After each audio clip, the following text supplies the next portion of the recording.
ओम शांति। आज 9 फरवरी 2024 परमात्मा पिता के अनमोल मधुर महावाक्य सुनते हैं। बाबा कहते हैं, मीठे बच्चे, शिव जयंती पर तुम खूब धूमधाम से निराकार बाप की बायोग्राफी सबको सुनाओ। ये शिव जयंती ही हीरे तुल्य है। तुम ब्राह्मणों की सच्ची दिवाली कब है और कैसे?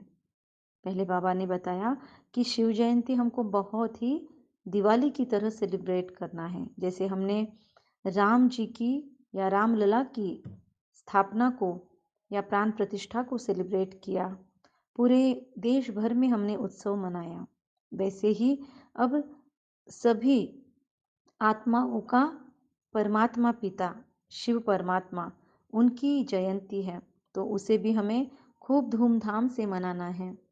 बाबा कहते हैं, हमें परमात्मा की बायोग्राफी कि परमात्मा कौन है, कब आते हैं, क्या कर्तव्य करते हैं, क्यों हम उन्हें शिवरात्रि पर याद करते हैं इतना, क्यों उन्हें परमपिता परमात्मा कहा जाता है, वो निराकार होकर भी उनकी इतनी महिमा क्यों है, वो कैसे अकाल तख्त पर विराजमान होकर आते हैं, कैसे वो महाकाल हैं, कैसे वो सृष्टि के आदि मध्य अंत के भी प्रज्ञाता है, कैसे वे सुप्रीम फादर, सुप्रीम टीचर और सुप्रीम सदगुरु है, कैसे वे अपने स्थापना का, पालना का और सृष्टि परिवर्तन का कार्य पूर्ण करवा कर लेते हैं।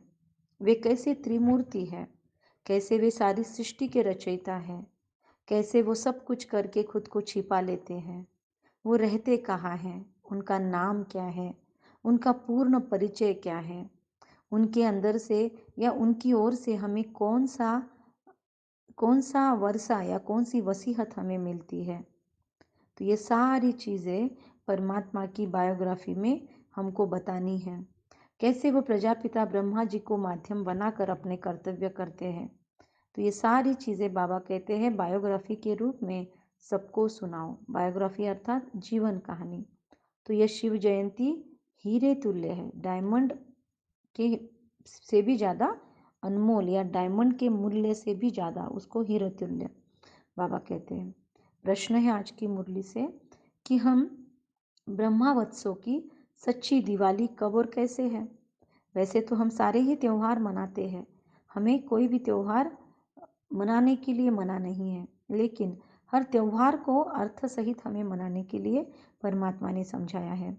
वैसे ही अभी दिवाली की मुख्य विशेषता है या दिवाली सच्ची सच्ची कब है और कैसे, उस पर बाबा पूछ रहे हैं। तो जवाब है, शिव जयंती ही हमारे लिए सच्ची सच्ची दीपावली है। अब क्यों? क्योंकि परमात्मा शिव पिता आकर हम सभी आत्मा रूपी दीपकों को जगाते हैं। जैसे दीपावली पर एक दीपक से सभी दीपकों को जगाते हैं, या फिर एक वो लकड़ी होती है, एक और वो लकड़ी से उसको सुखाया जाता है और उसी लकड़ी से सारे दीपकों को जगाया जाता है, और सारे दीपक एक साथ मिलकर अंधियारी रात को, अमावस्या की रात को भी रोशन करते हैं। वैसे परमात्मा भी परम ज्योति है और वो आकर हम आत्माओं रूपी दीपक को जगाते हैं, और हर एक के घर का दीप जलता है।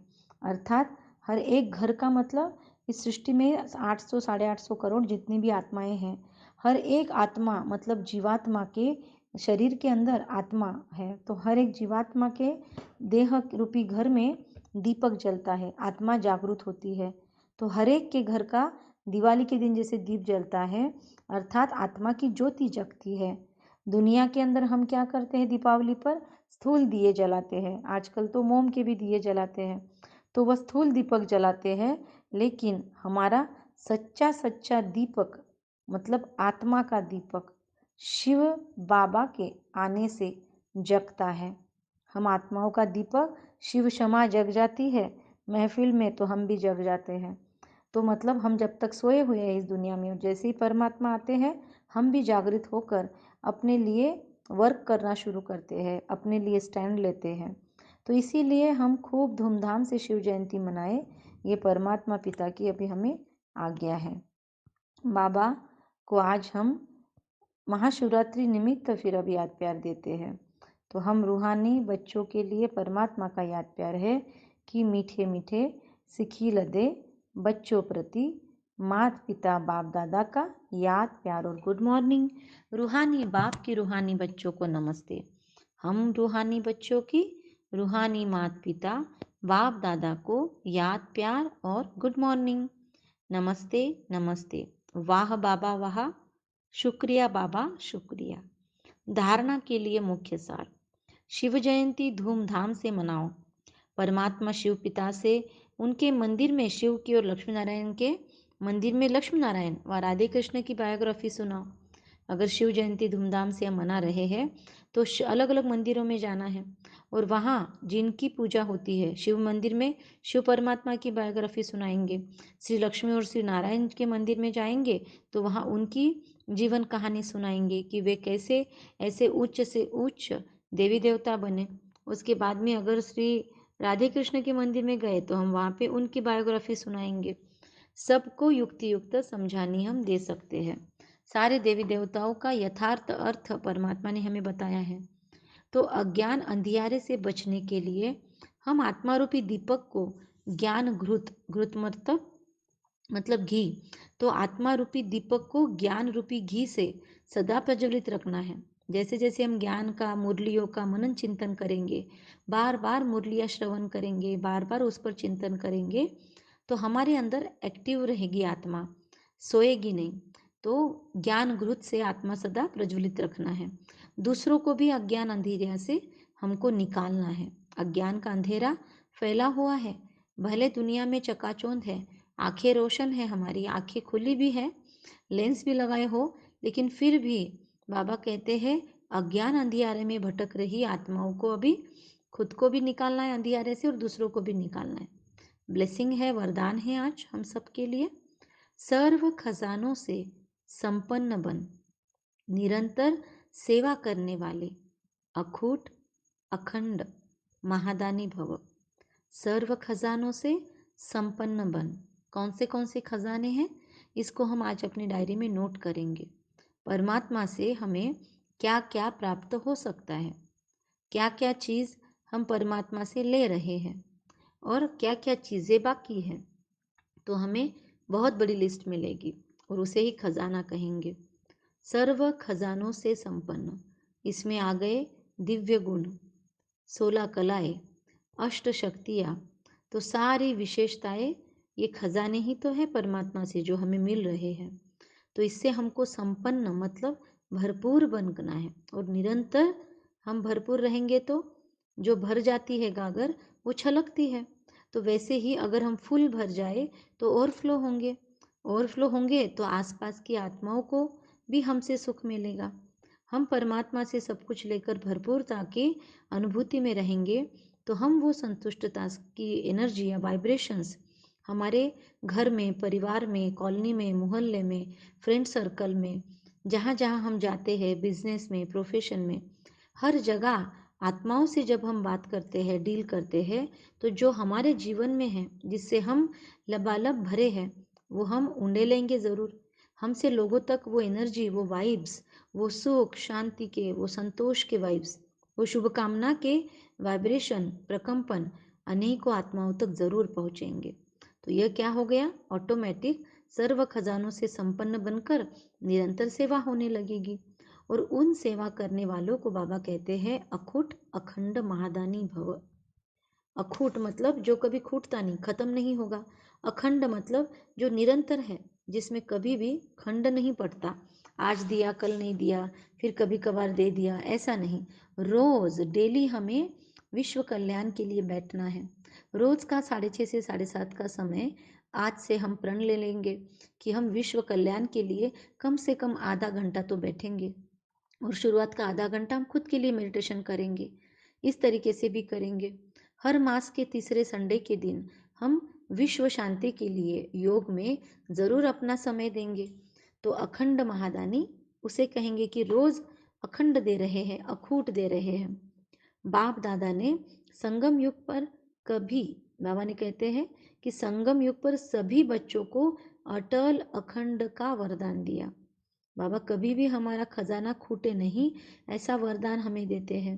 खंड न पड़े ये वरदान दे रहे हैं बाबा। तो स्वीकार करेंगे जो इस वरदान को जीवन में धारण कर अखंड महादानी अर्थात निरंतर सहज सेवाधारी बनते हैं, वह नंबर 1 बन जाते हैं। द्वापर से भक्त आत्माएं भी दानी बनती हैं।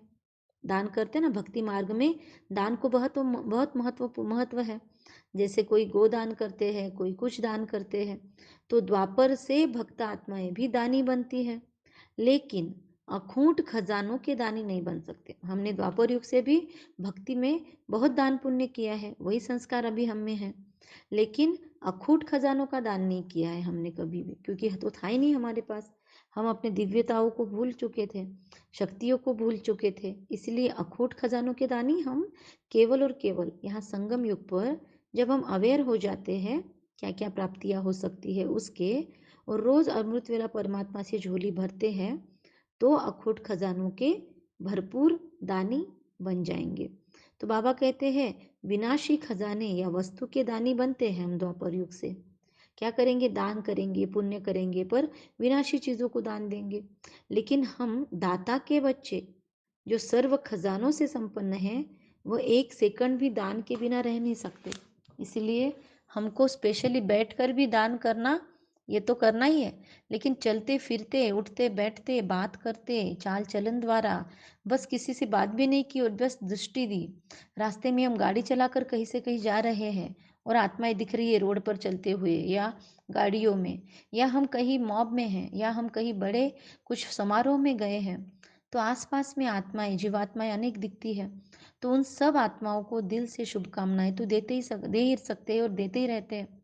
तो विनाशी खजाने या वस्तु के दानी तो हम बनते हैं, लेकिन दाता के बच्चे होने के नाते हम सर्व खजानों से संपन्न हो एक सेकंड भी दान देने के बिना रह नहीं सकते। एक सेकंड भी नहीं रह सकते, उसे कहते हैं अखंड। स्लोगन है आज की मुरली का कि अंदर की सच्चाई सफाई प्रत्यक्ष तब होती है जब स्वभाव में सरलता हो। हमारे भीतर की सच्चाई सफाई प्रत्यक्ष कब होती है? जब हमारे स्वभाव में सरलता हो। जब हम पेचीदा स्वभाव वाले हैं, बातों को लेकर बैठ जाते हैं, फंसे रहते हैं, तो सच्चाई सफाई हमारी बाहर नहीं आ सकती। इसीलिए फ्लेक्सिबल बनना है, सरल चित बनना है। तो आज सारा दिन हम कम से कम 108 बार सोचेंगे, मैं सरल स्वभाव वाली सच्चाई सफाई से युक्त आत्मा हूँ। मेरा स्वभाव सरल चित है। मैं सरल चित स्वभाव वाली आत्मा हूँ। मैं मोल्ड होकर रियल गोल्ड बनने वाली आत्मा हूँ। ऐसे विचार इस सरलता के स्वमान के आसपास में हम सोचेंगे, ताकि सरलता का गुण स्थिर हो जाए मन में। तो इसीलिए स्वमान है कि मैं सरल चित आत्मा हूँ। फिर सरल चित आत्मा से रिलेटेड एक दो और थॉट करेंगे कि मेरे अंदर सच्चाई सफाई है। फिर से मैं सरल चित आत्मा हूँ। फिर सोचेंगे मेरे स्वभाव में बहुत सरलता, बहुत फ्लेक्सिबिलिटी है, मैं किसी के भी साथ संस्कार मिलन की रास कर सकती हूँ। फिर से स्वमान दोहराए, मैं सरल चित स्वभाव वाली आत्मा हूँ। तो हाँ, मैं किसी के भी साथ हिल मिलकर रह सकती हूँ। मुझे किसी के भी अस्तित्व से प्रॉब्लम नहीं होती है। मैं सरल चित आत्मा हूँ। फिर से सोच सकते हैं कि मेरा स्वभाव कभी भी किसी से सामना नहीं करता। जो जैसा है वैसा है, मैं उसे स्वीकार कर लेती हूँ, क्योंकि मैं सरल चित आत्मा हूँ। मेरे संबंध संपर्क में जो भी आत्माएं हैं, वो जो है जैसी है, मैं उन्हें यथा योग्य स्वीकार करके दुआएं देती रहती हूँ। मैं रिजिडिटी से मुक्त हूँ, रिजिड नहीं हूँ।